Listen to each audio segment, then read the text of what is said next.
Late प्रार्थना करेंगे। गुरुर्ब्रह्मा गुरुर्विष्णु गुरुर्देव महेश्वरा गुरुर्साक्षात् परब्रह्म तस्मै श्री गुरुवे नमः। तस्मै श्री गुरुवे नमः। ओम शांति शांति। प्रार्थना करेंगे। O hidden light Who hidden light Who vibrate in hidden vibrant every atom. every evil? O hidden light who Who hidden light shining who in shining shine every creature. every creature. every O hidden love Who hidden light embracing embracing all in embrace oneness. all in space. all in May all May all who me feel himself himself themselves as one with thee as one with thee, know they are know know they they know they therefore are therefore one with every other. with one every with the one okay, Hindi में करते हैं। हे गुप्त जीवन he हे गुप्त गुप्त एक जो हर परमाणु में जो हर परमाणु में जो स्पंदित है। स्पंदित है, हे गुप्त प्रकाश he हे गुप्त गुप्त एक गुप्त जो हर जीव में जो जो हर हर जो में हर चमक रहा है। चमक रहा है। हे गुप्त प्रेम चमक हे गुप्त प्रेम जो सबको एक गुप्त जो सबको एकत्व सब में समेटे हुए है। एकत्व में सटे हुए हैं है समेटे हुए हैं। और और हाँ, जो भी स्वयं को तेरे साथ जो भी जो स्वयं भी तेरे साथ एक रूप महसूस करे। इस एक एक में करे, करे वे जान ग्रुप ले कि वो वे जान ले वे अन्य सभी के साथ भी एक है। वे वो अन्य अन्य सभी के साथ भी एक है। ओम एक शांति है शांति। एक से मिनट। शांत शांति।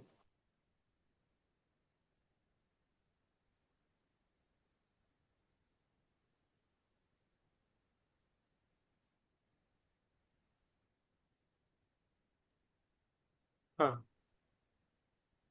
यस। आज हम थियोसॉफी की कुंजिका, ये हमारी पुस्तक चल रही है, 19वीं बुक है। तो आज हमारे ये the key to this theosophy HP Blavatsky की पुस्तक है। ओके, तो अभी हम आ गए हैं अध्याय 12 तक। व्यावहारिक थियोसॉफी क्या है? ओके, इसको हम पढ़ेंगे। इसका ज्यादा है क्या? ठीक है, पढ़ेंगे। 137 हो जाएगा। अभी आज रीडर कौन है? संदीप जी है। और ये सुनीता मैम पढ़ेंगे आप? हाँ ठीक है। व्यवहारिक थियोसॉफी क्या है? अध्याय 12 आराम से सुने। कर्तव्य, कर्तव्य के बारे में है पहले। ओके, जिज्ञासु पुनर्जन्मों की क्या आवश्यकता है यदि सभी समान रूप से स्थायी शांति पाने में असफल रहते हैं? पुनर्जन्मों की क्या आवश्यकता है यदि सभी समान रूप से स्थायी शांति पाने में असफल रहते हैं? ये प्रश्न है। तो थियोसॉफी उसका आंसर देते हैं क्योंकि अंतिम लक्ष्य जीवन के अनुभवों के बिना प्राप्त ही नहीं हो सकता। इनमें से अधिकांश अनुभव दुख और कष्ट के होते हैं और हम केवल इन्हीं के द्वारा सीख सकते हैं। खुशियां और सुख हमें कुछ नहीं सिखाते। वे तो क्षणिक होते हैं और केवल अंततः संतुष्ट प्रदान कर सकते हैं। इसके अतिरिक्त जीवन में किसी भी स्थायी संतोष को प्राप्त कर पाने में हमारी निरंतर विफलता यह स्पष्ट करती है कि हमारे उच्च स्वरूप की इस आवश्यकता की पूर्ति आध्यात्मिक स्तर पर ही हो सकती है। जिज्ञासु, क्या इसका स्वाभाविक, क्या इसका समझ में आया ना, क्योंकि अंतिम लक्ष्य जीवन के अनुभवों के बिना प्राप्त ही नहीं हो सकता। इनमें इनमें से अधिकांश अनुभव दुख और कष्ट के होते हैं, और हम केवल इन्हीं के द्वारा सीख सकते हैं। खुशियां और खुश सुख हमें कुछ नहीं सिखाते, वे तो क्षणिक होते हैं और केवल अंततः संतुष्टि प्रदान कर सकते हैं। इसके अतिरिक्त जीवन में किसी भी स्थायी संतोष को प्राप्त कर पाने में हमारी निरंतर विफलता ये स्पष्ट करती है कि हमारे उच्च स्वरूप की इस आवश्यकता की पूर्ति आध्यात्मिक स्तर पर ही हो सकती है। तो हमें जो मिलता है उसको भी हमें लेना है, और सुख भी मिलता है। तो सुख जब आता है तो क्या बोल रहे हैं कि वो क्षणिक होता है, जल्दी खत्म होता है। सुख के क्षण क्षणिक खत्म होते हैं, लेकिन दुख के पल बीतते नहीं है, ऐसा वो बोल रहे हैं, है ना। तो ये है। तो ये आगे सुनीता जी पढ़िए आप। जिज्ञासु, हम्म। क्या इसका स्वाभाविक परिणाम किसी अन्य प्रकार से जीवन त्याग की इच्छा नहीं है? थियोसॉफिस्ट, यदि इस इच्छा से आपका अभिप्राय आत्महत्या से है तो मैं कहूंगा बिल्कुल नहीं। यह परिणाम कभी भी स्वाभाविक नहीं हो सकता। यह तो सदैव ही विकृत मस्तिष्क के रोग का या दृढ़ भौतिकवादी विचारधारा का परिणाम रहा है। यह तो निकृष्टतम अपराध है और इसके परिणाम भीषण होते हैं। यदि इस इच्छा से आपका अभिप्राय आध्यात्मिक जीवन की आकांक्षा से है, न कि संसार त्याग से, तो यह वास्तव में अत्यंत ही स्वाभाविक है। अन्यथा स्वेच्छा मृत्यु का अर्थ होगा अपने वर्तमान कर्तव्यों का त्याग, अपने कर्म दायित्वों से पलायन, और इससे नए कर्म का निर्माण ही होगा। पढ़िए पढ़िए। जिज्ञासु, परंतु यदि भौतिक स्तर पर कर्म संतोषजनक नहीं है तो कर्तव्य अर्थात ये कर्म अनिवार्य क्यों हो? थियोसॉफिस्ट, क्योंकि हमारा दर्शन हमें सिखाता है कि समस्त प्राणियों के प्रति तथा अंत में अपने प्रति कर्तव्य पालन का उद्देश्य व्यक्तिगत प्रसन्नता प्राप्त करना नहीं है। इसका उद्देश्य तो दूसरों की प्रसन्नता है। कर्तव्य के लिए कर्तव्य करना है, न कि यह विचार कि इससे हमें क्या प्राप्त होगा। प्रसन्नता या एक प्रकार का संतोष कर्तव्य पालन से प्राप्त हो सकता है, परंतु न तो यह उसका उद्देश्य है, न होना ही चाहिए। जिज्ञासु, थियोसॉफी में कर्तव्य का निश्चित रूप से क्या अभिप्राय है?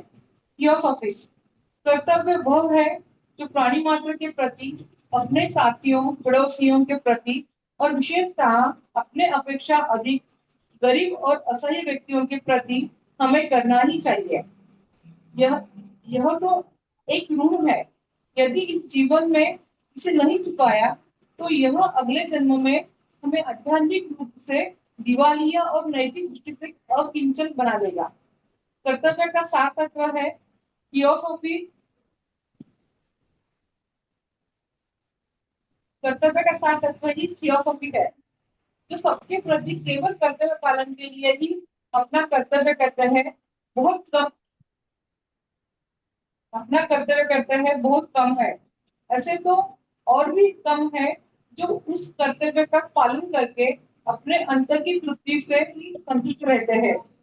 मेरी दृष्टि से हमारा कर्तव्य है कि हमारे जीवन पात्र में जो कुछ भी हो कि अंतिम बूंद तक बिना किसी कड़वाहट के पान कर ले।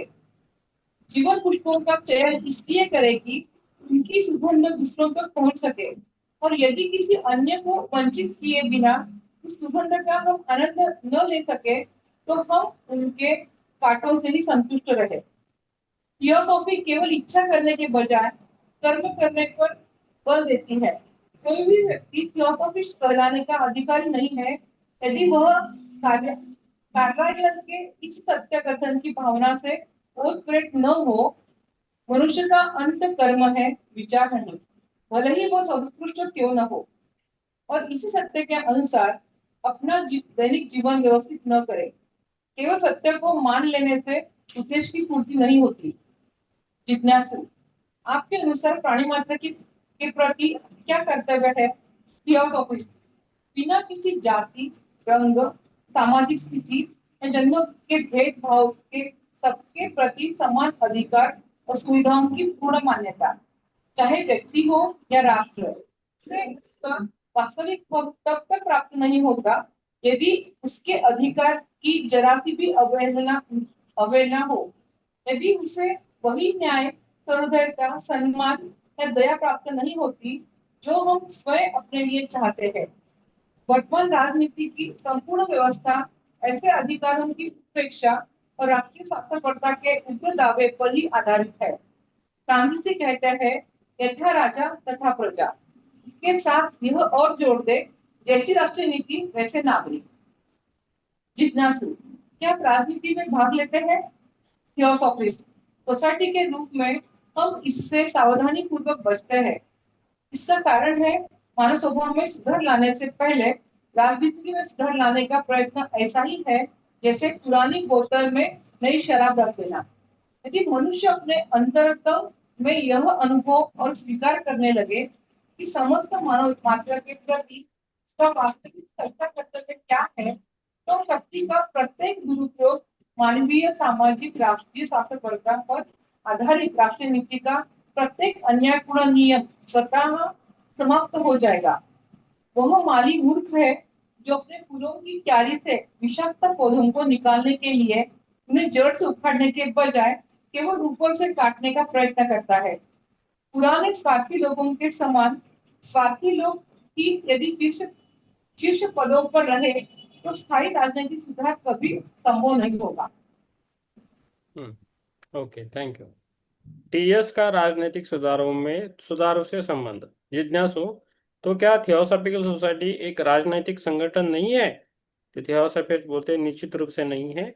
यह उच्चतम अर्थ में अंतरराष्ट्रीय है। इसके सदस्य सभी जाति, धर्म और विचार के स्त्री पुरुष है और मिलकर एक ही उद्देश्य, मानव मात्र का सुधार के लिए कार्य करते हैं। परंतु सोसाइटी के रूप में ये किसी भी राष्ट्र या दलगत राजनीति में कोई भाग नहीं लेती। इसका कारण यह है कि राजनीतिक प्रक्रिया सामाजिक परिस्थितियों और व्यक्तियों के सनक के अनुसार बदलती रहती है। थियोसॉफिकल सोसाइटी के सदस्य के रूप में थियोसॉफिस्ट थियोसॉफी के सिद्धांतों से सहमत होते हैं, अन्यथा वे सदस्य होते हैं ही नहीं। इसका यह अर्थ नहीं है कि अन्य सभी विषयों में भी एक मत हो। सोसाइटी के रूप में वे उन्हीं विषयों पर मिलकर कार्य कर सकते हैं जो सबके समान हित के, और वह है स्वयं थियोसॉफी। व्यक्ति के रूप में किसी भी विशिष्ट राजनीतिक विचारधारा या कार्य का अनुसरण करने के लिए स्वतंत्र है। शर्त इतनी है कि इससे थियोसॉफिकल सिद्धांतों का विरोध न हो और थियोसॉफिकल सोसाइटी को हानि न पहुंचे। ये ठीक है।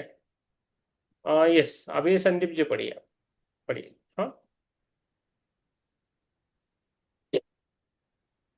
हाँ, जिज्ञासु, परंतु टीएस टीएस निश्चित ही उन सामाजिक प्रश्नों से अलग अलग नहीं रह सकती जो अब तेजी से सामने आ रहे हैं। थियोसॉफिकल सोसाइटी के सिद्धांत ही इस बात का प्रमाण है कि वह या तो एक प्रकार से इसके अधिकांश सदस्य ज्वलंत सामाजिक प्रश्नों से अलग नहीं रह सकते। यदि मानव मात्र का मानसिक और आध्यात्मिक विकास सर्वप्रथम उपयुक्त और वैज्ञानिक शरीर शास्त्र संबंधी नियमों को लागू करके हो सकता है, तो यह सभी का परम कर्तव्य है कि वे इस विकास के लिए संभव प्रयत्न करें और देखें कि उन नियमों का सामान्यतः पालन हो। यह सही है कि बहुत कम संतोषजनक सामाजिक कार्य हो पाता है। हर समाज सुधारक का अपना तरीका होता है और वास्तव में कोई निश्चित निर्देशक सिद्धांत नहीं होता। पारस्परिक सहयोग की अपेक्षा बहुमूल्य समय और शक्ति एक दूसरे के विरुद्ध कार्य करने में नष्ट हो जाती है और प्राय प्रसिद्धि और पुरस्कार की दृष्टि से कार्य किया जाता है, न कि महान उद्देश्य के लिए जो सर्वोपरि होना चाहिए। जिज्ञासु, तो फिर थियोसॉफिकल सिद्धांत किस प्रकार अपनाए जाए जिससे सामाजिक सहयोग बढ़े और सामाजिक उत्थान के लिए सही प्रयत्न किए जा सके? थियोसॉफिकल सिद्धांत है विश्वव्यापी एकता और कारणत्व, मानवीय एकता, कर्म नियम, पुनर्जन्म। ये स्वर्ण श्रृंखला की 4 कड़ी है जिनमें बांधकर मानव मात्र को एक परिवार हो जाना चाहिए, विश्व बंधुत्व स्थापित हो जाना चाहिए। जिज्ञासु कैसे? थियोसॉफिस्ट समाज की वर्तमान स्थिति में और विशेषकर तथाकथित सभ्य देशों में बराबर यह देखने को मिलता है कि बहुत से लोग विपत्ति, गरीबी और बीमारी भोग रहे हैं। उनकी शारीरिक अवस्था अत्यंत खराब है और उनकी मानसिक और आध्यात्मिक क्षमताएं लगभग निष्क्रिय है। इसके विपरीत सामाजिक स्तर के दूसरे छोर पर अनेकों लोग अत्यंत उपेक्षा का, भौतिक वैभव और स्वार्थपूर्ण सुखभोग का जीवन जी रहे हैं। ये इस प्रकार के ये दोनों जीवन केवल सहयोग नहीं है, दोनों उन परिस्थितियों के परिणाम है जिनसे वे घिरे हैं। एक के द्वारा सामाजिक कर्तव्य की उपेक्षा का गहरा संबंध दूसरे के अविरुद्ध विकास से है। सच्चे विज्ञान की सभी शाखाओं की तरह समाजशास्त्र में भी विश्वव्यापी कार्य कारण नियम लागू होता है, परंतु इस कार्य कारणता का अनिवार्य अर्थ और तर्कयुक्त परिणाम है मानवीय एकता, और इसी पर थियोसॉफी इतना अधिक बल देती है। यदि किसी एक का कर्म सभी के जीवन को प्रभावित करता है और यही सही वैज्ञानिक विचार है, और यही सही वैज्ञानिक विचार है, तो सभी के द्वारा अपने जीवन में सच्चा भातृत्व, सच्चा भगिनीत्व अपनाकर ही उस मानव एकता को स्थापित किया जा सकता है जो जाति के उत्थान का मूल है। इस क्रिया प्रतिक्रिया, इस सच्चे भातृत्व और भगिनीत्व के अनुसार प्रत्येक सबके लिए और सब प्रत्येक के लिए जिएंगे। यही तो मूलभूत थियोसॉफिकल सिद्धांतों में से एक है। प्रत्येक थियोसॉफिस्ट केवल इसकी शिक्षा न दे बल्कि अपने व्यक्तिगत जीवन में इस सिद्धांत को अपनाए। जिज्ञासु सिद्धांत के रूप में तो यह सब ठीक है, पर यथार्थ में आप इसे कैसे लागू करेंगे? थियोसॉफिस्ट एक क्षण के लिए मानव समाज के यथार्थ स्वरूप को देखिए। सामान्य लोगों के जीवन की ही नहीं बल्कि बहुत से मध्यम और उच्च वर्ग के लोगों के जीवन की तुलना कीजिए। यदि आज प्रचलित स्वार्थपरता, उपेक्षा और क्रूरता के स्थान पर न्याय, दया और प्रेम का प्राधान्य होता तो सामान्य लोगों के जीवन की परिस्थितियां अधिक स्वस्थ और अच्छी होती। मानव जाति में सभी अच्छी और बुरी चीजों की जड़ चरित्र है। यह चरित्र कार्य कारण की अनंत श्रृंखला से प्रभावित होता है और होता रहा है। इसका प्रभाव भविष्य पर ही नहीं वर्तमान और अतीत पर भी पड़ता है। स्वार्थपरता, उपेक्षा और क्रूरता मानव जाति की सामान्य अवस्था नहीं हो सकती। ऐसा विश्वास मानव जाति को हताश करेगा और कोई भी थियोसॉफिस्ट ऐसा नहीं कर सकता। उच्च गुणों के विकास से ही प्रगति होती है और की जा सकती है। सच्चे विकासवाद की शिक्षा तो यह है कि किसी जीव के आसपास के वातावरण को बदलकर उस जीव को बदला और सुधारा जा सकता है, और यह बात मनुष्य के संबंध में तो बहुत ही सही है। इसलिए प्रत्येक थियोसॉफिस्ट अपनी शक्ति अनुसार गरीबों की स्थिति सुधारने के उद्देश्य से प्रत्येक बुद्धिमत्तापूर्ण और सुविचारित सामाजिक प्रयत्न में सहायता अवश्य करें। जिज्ञासु परंतु यह कौन निश्चित करेगा कि ये सामाजिक प्रयत्न बुद्धिमत्तापूर्ण है या नहीं? थियोसॉफिस्ट इस संबंध में कोई भी व्यक्ति या समाज कड़ाई से नियम निर्धारित नहीं कर सकता। बहुत कुछ व्यक्तिगत निर्णय पर छोड़ना होगा। फिर भी एक सामान्य कसौटी हो सकती है क्या प्रस्तावित कार्य से उस सच्चे भातृत्व को प्रोत्साहन मिलेगा जो थियोसॉफी का लक्ष्य है? किसी भी सच्चे थियोसॉफिस्ट को इस कसौटी को लागू करने में अधिक कठिनाई नहीं होगी। एक बार इस विषय में संतुष्ट हो जाने पर उसका कर्तव्य होगा उस दिशा में जनमत तैयार करना। यह कार्य विभिन्न कर्तव्यों के संबंध में उन श्रेष्ठतम धारणाओं को लोगों के मन में बिठाकर किया जा सकता है जो सभी आध्यात्मिक और भौतिक सुधार के आधार पर है। हर संभव स्थिति में उसे स्वयं आध्यात्मिक प्रयास का केंद्र होना चाहिए। उससे और स्वयं उसके व्यक्तिगत जीवन से उन उच्च आत्मिक शक्तियों का प्रसरण होना चाहिए जो उसके साथियों को अनुप्रमाणित कर सके। हाँ जिज्ञासु। संदीप संदीप जी आप थोड़ा हाँ यस सुनीता जी हाँ सर। हाँ चलो पेज नंबर जिज्ञासु, हाँ परंतु वह ऐसा क्यों करे? क्या आपके अनुसार वह और अन्य सभी अपने कर्मों द्वारा सीमित नहीं है? क्यों वह कर्म नियम भी कुछ निश्चित ढंग से कार्य करे? थियोसॉफिस्ट, जो कुछ मैंने कहा है, कर्म नियम उसी की पुष्टि करता है। न तो व्यक्ति अपने आप को जाति से और न जाति अपने को व्यक्ति से अलग कर सकते हैं। कर्म नियम सभी पर समान रूप से लागू होता है।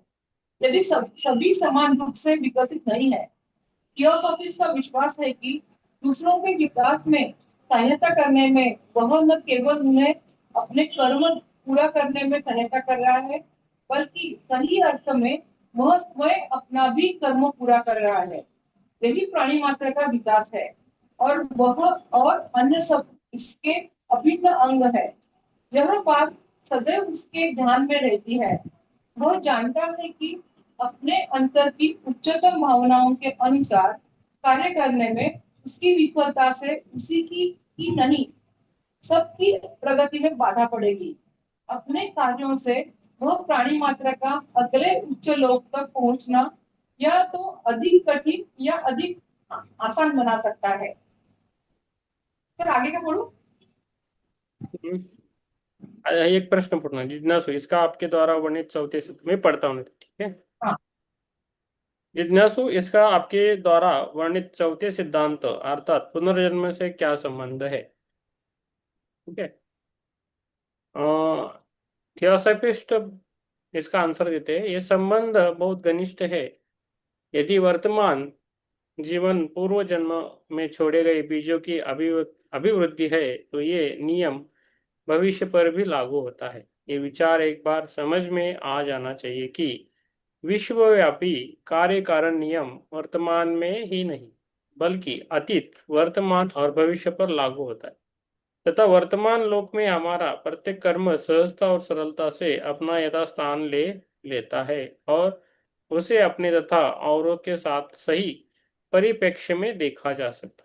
प्रत्येक नीच और स्वार्थपूर्ण कार्य हमें आगे नहीं पीछे ले जाता है।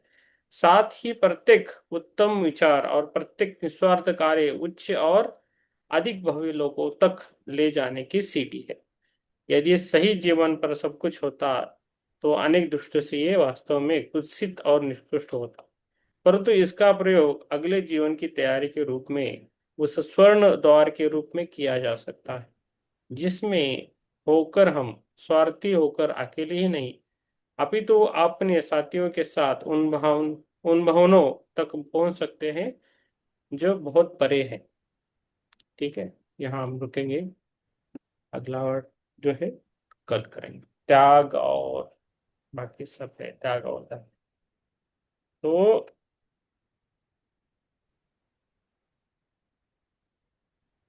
हमें क्या करना है उन्होंने सीख दिया हमें स्वार्थी रहे किसी को फंसाया किसी को झूठ बोला किसी को कुछ ऋण लिया वो वापस नहीं दिया तो हमें वो वापस खींचता है। लेकिन हम सत्य बोले निस्वार्थपना रहे सेवा दे तो हम आगे बढ़ सकते हैं नहीं तो नहीं। ये स्पिरिचुअल लाइफ है तो इस पे आप गहन करें।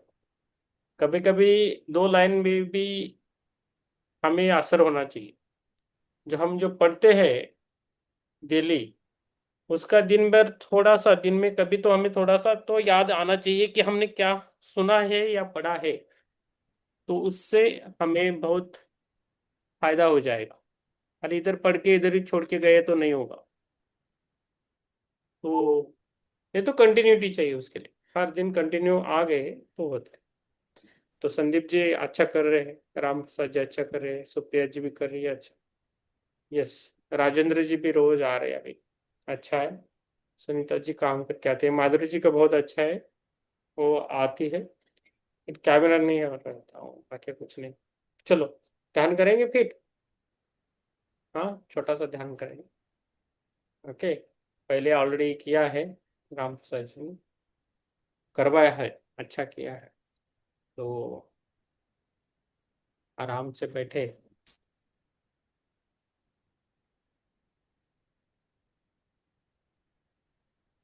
थोड़ा ही करेंगे, आराम से बैठे।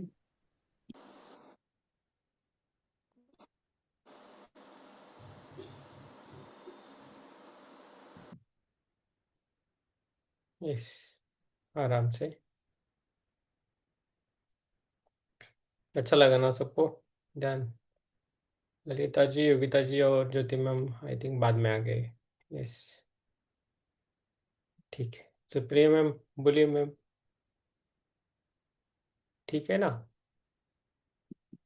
यस, यस,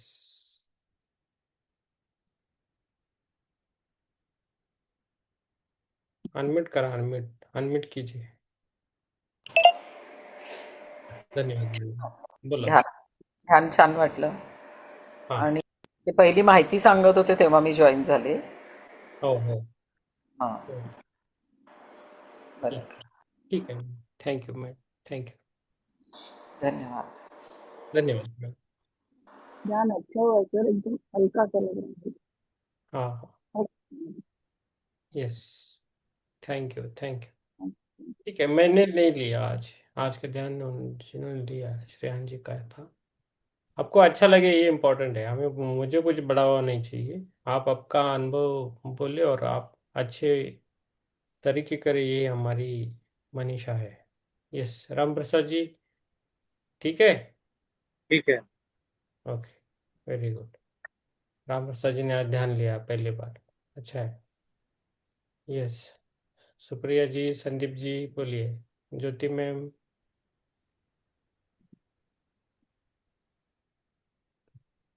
सर ध्यान कभी खत्म हो गया पता नहीं चला. वेरी गुड, ऐसा ही होना चाहिए। सपना सबका अपने अपने हिसाब से हीलिंग होता रहता है। यस, राजेंद्र जी, सुप्रिया जी बोलिए।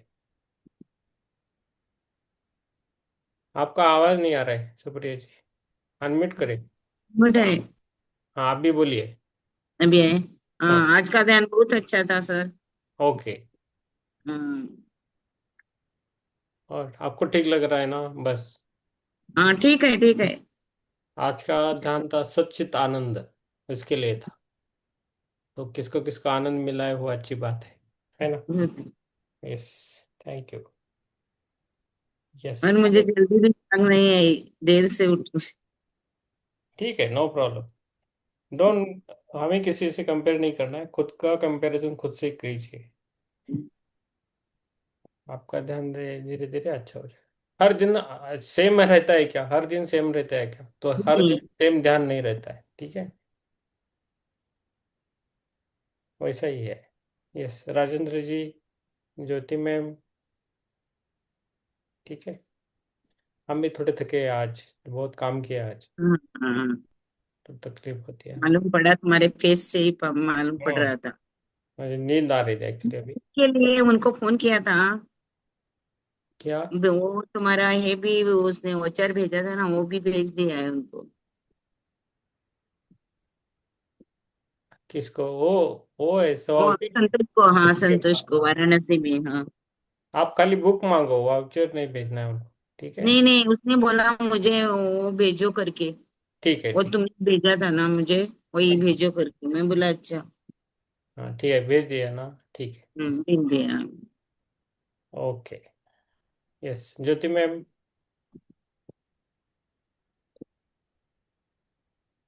वंदन सर। आत्मान। ध्यान ध्यान बहुत अच्छा रहा सर। हम देर से ज्वाइन हुए मगर बहुत अच्छा रहा सर। आँख नहीं खुल रही है। हाँ, धन्यवाद सर। Very good. और विवेक। सर आत्मानंदन। ध्यान अच्छा रहा sir, thank you. Yes, thank you, thank you, thank you सभी को धन्यवाद। देखेंगे, ठीक है, ठीक है। और किसी कुछ बोलना है?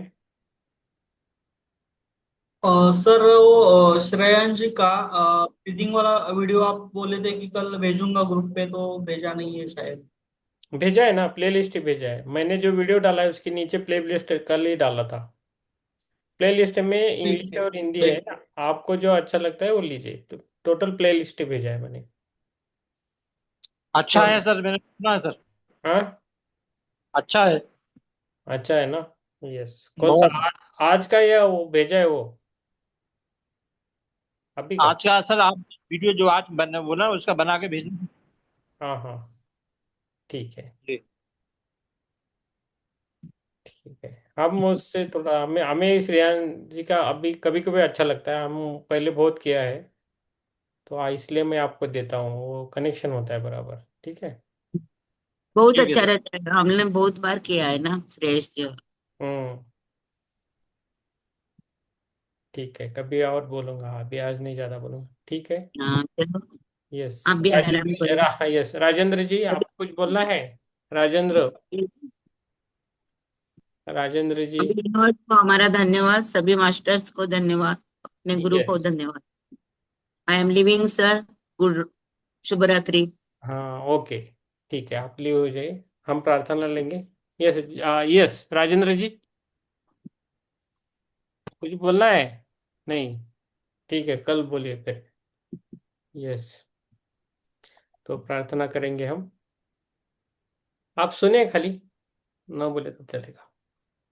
ओम सर्वे सुखिनः सन्तु, सर्वे सन्तु निरामया, सर्वे भद्राणि पश्यन्तु, मा कश्चित् दुःखभाग् भवेत्। ओम शांति शांति शांति।